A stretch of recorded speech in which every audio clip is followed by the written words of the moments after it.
How to upload story on Instagram from Android. Hello everyone, welcome to this channel. I'm here to help you out today. So without any delay, let's get started. Now first of all, what you need to do is launch the Instagram application on your device and make sure that you're logged into your account.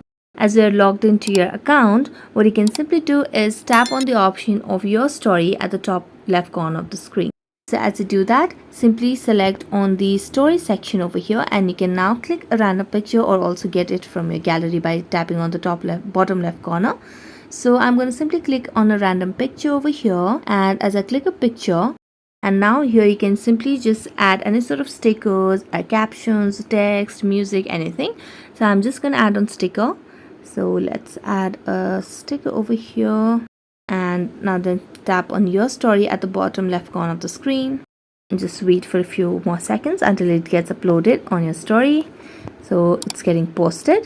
So make sure you have stable Wi-Fi connection to post your story on Instagram as well.